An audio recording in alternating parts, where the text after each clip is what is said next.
ng bayan, maasahan anumang panahon. Magandang araw Pilipinas, narito na ang pinakahuling update sa binabantayan nating bagyo at LPA na nasa loob pa rin ng ating area of responsibility.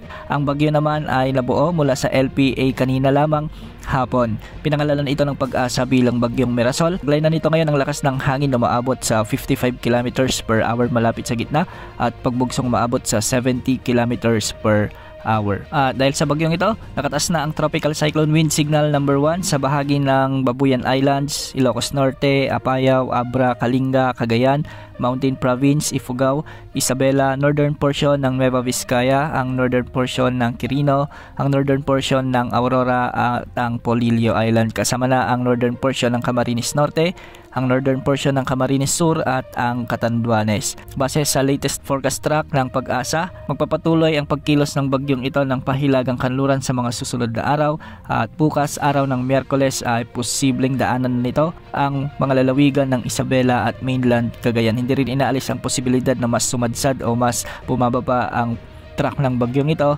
at maapektuhan din ang ilang bahagi ng Apayao o Ilocos Norte. Inaasang tatawirin din nito ang Babuyan Island sa mga susunod na araw, lalo na sa araw ng Huwebes, at inaasang lalakas pa ito bilang tropical storm bago ito makalabas o mag-exit sa ating area of responsibility sa gabi ng Huwebes. Sa mga kasunod pang araw ay patuloy ang pagkilos nito ng hilagang kanluran at tutumbukin naman nito ang Southern China sa mga susunod na araw, lalo na sa araw ng Sabado. Dahil sa epekto ng bagyong ito, asahan na ang mga pag-ulan at pagbugso ng hangin sa Cagayan Valley, Cordillera Administrative Region, Aurora, Camarines Norte, Camarines Sur, Catanduanes at Polillo Island. Posible ang banta ng mga pagbaha at pagguho ng lupa, lalo na kung may mga umiiral na katamtaman at malalakas na pag-ulan. Samantala, dahil pa rin sa bagyong Mirasol, asahan din ang makulimlim o maulap na papawirin na may mga kalat-kalat na pag-ulan at thunderstorms sa Metro Manila, Ilocos Region, Eastern Visayas, Marinduque at ang nalalabing bahagi ng Central Luzon,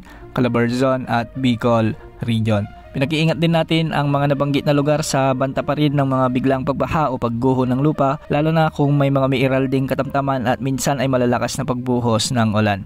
Para naman sa nalalabing bahagi ng Visayas o Western Visayas, Negros Island Region, Zamboanga Peninsula, Northern Mindanao, BERMM, Sorsogon at ang nalalabing bahagi ng Mimaropa ay makakaranas naman ng maulap na kalangitan na may mga scattered rains and thunderstorms dulot ito ng mga miiral na southwest monsoon. Kung mapapansin natin ay tumataas na ang pag-iral o yung mga aapektuhan ng habagat sa ating bansa.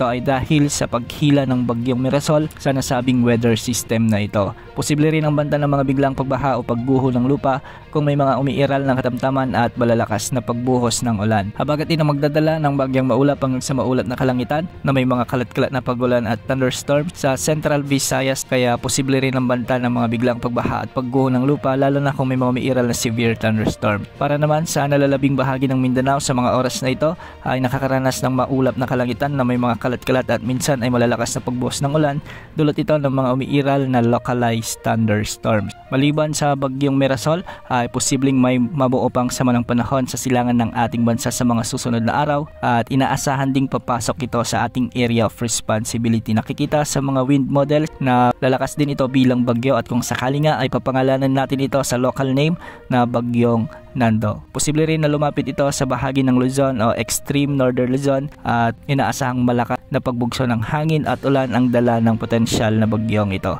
Tabayan na ng mga susunod updates ukol sa mga potensyal na samalang panahon na ito.